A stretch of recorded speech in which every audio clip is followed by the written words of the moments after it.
Anna, are you determined to accept companionship into the right noble order of the Pelican that was offered to you on my coronation day? If your majesties still find me worthy, I am prepared. We do. This pleases us greatly.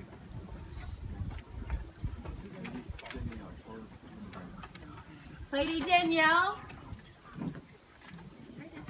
tell us of the medallion, please. As one voice of the many, many people who have been served by Anna's good works, I present this medallion. This is the beautiful craftsmanship of the Honorable Lady Sumisuo de Souza.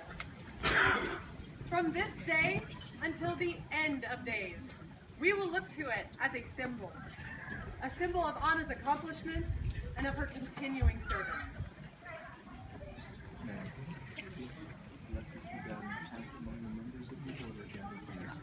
Let this medallion pass among the members of the order gathered here, symbolizing the bond that Anna will have with each of you.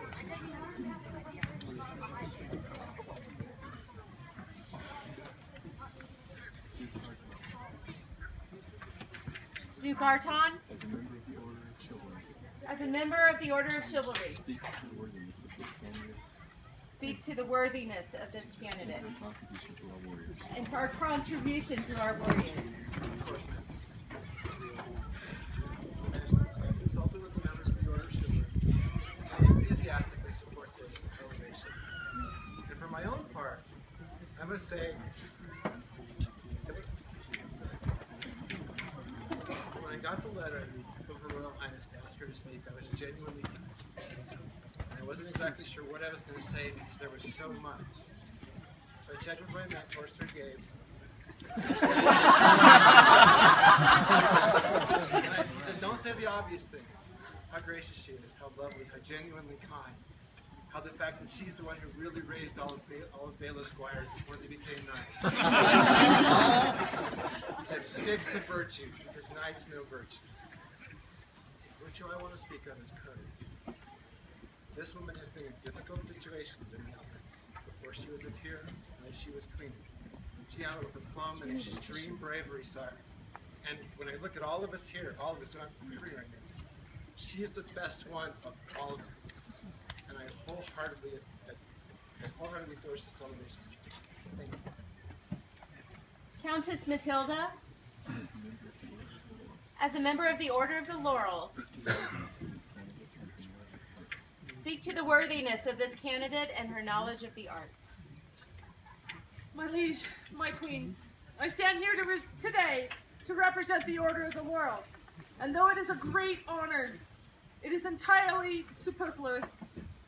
Her Royal Highness is already a member of this order, and she's quite possibly the finest laurel in your Majesty's kingdom. She's always creating beautiful things. She is never not creating beautiful things. She teaches me how to be a good laurel, and I hope to be one someday. And to the Pelicans here, I say to you, Anna will bring compassion and wisdom to this circle. This is a good thing you do this day, your Majesties, and the kingdom thanks you. Thank you, Matilda. For Mika Longbow, Here. as a member of the Order of the Pelican. I too was honored Thank you. when I got the letter asking me to speak. Out of all the Pelicans, you had so many to choose from. You have done so much visibly for this kingdom. That does not need words. I would speak of your service behind the scenes. I can remember a truck as it drove up to my driveway, full, loaded with stuff to go to Australia War. As you helped me load the stuff that I had in my garage to go with it, in support of this great kingdom in that great war of Australia. You not only helped drive it, organize it, disembarked it, made sure it all got back again.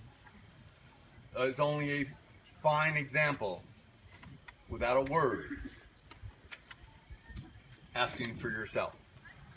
What you do for this kingdom behind the scenes, I am proud to call you in the name of this order and welcome you with all my heart. Countess Ingridr, as a royal peer and a lady of the rose, what can you speak of her virtues? Thank you, Your Majesties, if I may. Having the opportunity to serve the kingdom as crown is one of the most honored experiences, but also the most difficult one could ever face. It comes with its share of problems that require much to work through and resolve, not just from the crown, but from the people around them. It has been said that when a pelican looks at a problem, they must realize if they are helping the problem, or if they are making it worse. In my experience with Her Highness, Anna does not just help the problem. She makes the problems disappear. Through my knowledge and my time with Anna in my life, there has not been a problem she has not touched that has not just evaporated from my life. And she does so with such grace and humility. She brings light and love to every interaction she touches. There is no one that can do so much and so behind the scenes as His Excellency has mentioned.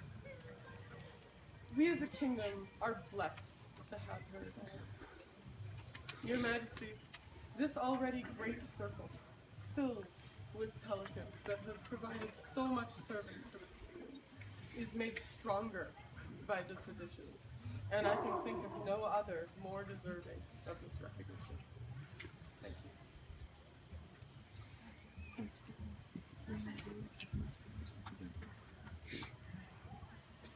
Master Christopher Devereux.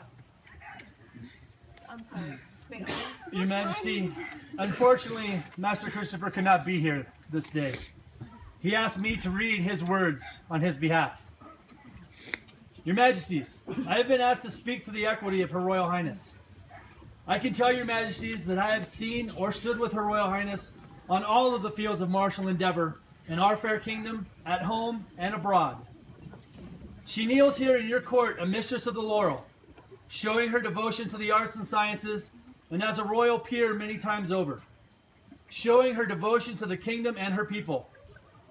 She is today answering Your Majesty's question regarding joining the Order of the Pelican, a question that would not have been asked without her dedicated service. There is little that Her Royal Highness has not tried her hand at. That, however, only speaks to balance and involvement. Truest equity is found between the ending of the law and the beginning of justice, where conscience reigns. It is not merely that she does these things, but that she does them out of love. Love for that part of the game, or love for the people of the kingdom who enjoy it. Bound by the dictates of her conscience alone, she has sought out involvement in most aspects of the society and made them better for her presence. If we are to speak of equity, there can be no better candidate to hold up as an exemplar for all of the society to see than this one, Her Royal Highness, Anna de Apperly.